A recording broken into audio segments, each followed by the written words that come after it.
Today we are doing a Q&A. I asked y'all on my Instagram stories what questions you wanted answered, and we are gonna dive into. After rice cleansing, when should you replace the rice? If you've been here a while, you know that cleansing and charging crystals in brown rice is my absolute favorite method because it is fast, simple, easy, and foolproof. I replace my rice a couple times a year, but you could definitely do it more often or less often depending on how it feels to you. I typically go by feel. So if I put my crystals in the rice overnight and the next morning they don't really feel different, they don't feel charged or they don't feel cleansed or I don't feel as connected to them as I usually do, that's usually a sign to replace the rice. It says rhodonite is particularly powerful for me. Is there a crystal you feel that way about? If so, which one? It's always been red jasper. Red jasper was the first crystal that I had like a physical reaction with. I remember getting it when I was still very much a skeptic and meditating with it. I had it in my hands and I was lying down with my knees up and was holding it around my hips. I remember it like pulsating and vibrating to the point where like I opened my eyes and I was like, what the hell was that? But looking down at the red jasper and being like, was that you? Did we just do something here? I'll never forget that experience. What are you most happiest about in your career and journey? When I first started teaching about energy and crystals and yoga and meditation, I was teaching to empty rooms. Like if one person showed up, it was a good day, which was awesome in its own regard because the 1, 2, 3 people that showed up regularly, I have really deep connections with still to this day. Sometimes the room would be empty.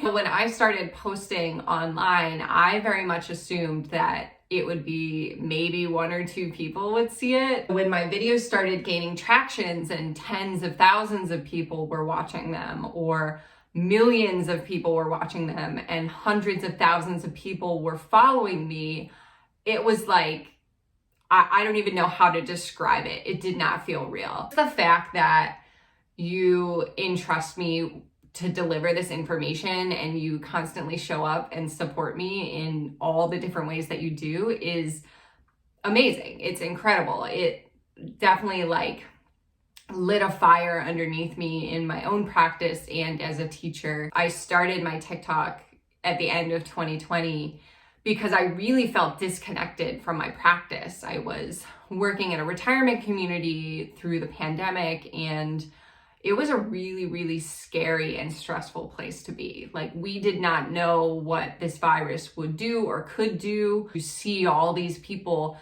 that I had built these really strong relationships with just like not doing well. Even if they weren't sick, they were not doing well. Part of the reason why I started sharing about crystals online is to reconnect with my own practice. And I know that teaching is the way that I've always done that. So it was really behind the scenes, a journey of me like finding ways to bring my practice into this new world, into this new job and, you know, life of fear that we were living through. Reconnecting with my own practice, I also realized like what a tool this is for all of you. So the short answer is you are what makes me happiest. Sienna Jacob says, when did you start getting into crystals? For me, it was almost 7 years ago now. I had just moved into my first apartment in Portland, Maine, and I had the worst luck. My roommate and I both had like terrible luck in every area of our life, like career, relationships, just health. It was just bad. And I was very much a skeptic of crystals and energy and the whole nine. Like, don't even talk to me about it because I will just like, Third roommate was basically like, I think we should smoke cleanse the apartment. And I was like, whatever, I'm willing to try anything. While we're picking out like what herb bundle we want to use, I see a crystal that says it will help get rid of bad luck. It was a pyrite. I thought, what the hell? I'll buy it, stick it in my purse, forgot about it. My luck turned around. As soon as I started to notice like, hey, things are different, that's when I found that crystal in my purse again and was like, maybe there's something to this. Promptly fell down a rabbit hole that I have yet to come out of. Do I have a least favorite crystal or stone? Not really. I definitely have some that I don't resonate with as much as others, and I definitely go through periods of not resonating with crystals and then really resonating with them. For a long time, it was amethyst. I bought an amethyst pendant to help with my anxiety, particularly when I was like in social situations or meeting new people. I can get very, very anxious. I would wear that pendant, and I remember it would make my heart beat faster, and it would almost make me feel more anxious, like it was amplifying that anxiety. And it was only that pendant, because I had other amethyst stones that did not do that for me. That one went on the shelf for a while. Over the last like 2 years, I have reached for it and have not had that experience. So I think it just depends on the day, the season. I don't know.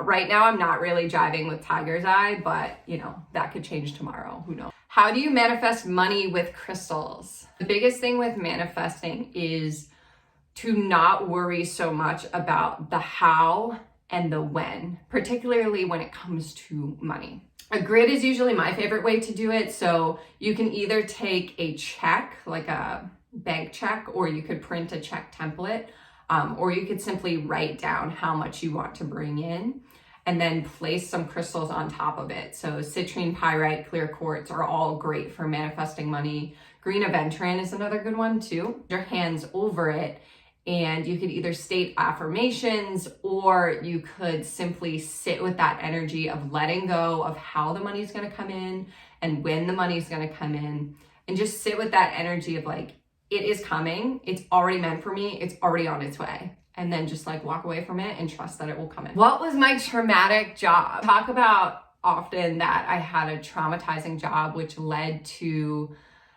extreme burnout. I left that career not out of choice. I left because I was in so much physical and emotional pain. I literally could not keep going. A doctor told me I had the chronic hip pain of an 80-year-old, and I was 23. And I lived with that pain for several years until it literally got to the point where I had tried everything and realized that this pain was deeply connected to the work that I was doing. I was for 9 years an advocate for survivors of sexual abuse. I started my work in the court system, helping with protection from abuse orders. And I moved into working in schools, teaching kids about body safety, boundaries, healthy relationships, consent, and internet safety. And then I worked in children's advocacy centers. So I was working directly with kids and families who were experiencing abuse and kind of helping them in the first stage of the criminal justice system to hold offenders accountable. Traumatizing. I started that work when I was so young. I was 17 when I started doing that work, and I did not have the emotional understanding or the coping mechanisms needed to sustain that career for as long as I did, which is why it like wrecked my body and my mind, like truly completely shaped the way I saw the world from a very young age. Like the world was not a safe place. It's still to this day, I struggle with the way I look at the world and the way I see certain situations because of the work that I did and because of the stories that I would hear and the way that I would see people experiencing trauma day in and day out. What is the hardest thing about your personal journey in anything divine or crystal related? Patience. 100% patience. I am someone that I want immediate results. I want immediate gratification. When I pick up a crystal, I want to feel that thing vibrate out of my hands. And when I start manifesting or I start meditating, I want to see that change like today. I want to see my whole world flip upside down immediately. If I make a grid, but within an hour, I want to see the intention come to fruition. What I have learned is that the more you want those things to happen immediately, the slower they will come. When I became a Reiki master, I was like desperate to feel Reiki energy. I was like doing Reiki on people all day long. I was doing Reiki on myself, but I wasn't feeling anything. And I know logically that sometimes in Reiki you don't feel anything. That doesn't mean that nothing is happening. However, I was desperate for that external validation. And I had a teacher say to me, the more that you grip onto that need for validation in your practice, the less you are going to find it. So she challenged me to do Reiki as much as I could and not ask people what they felt.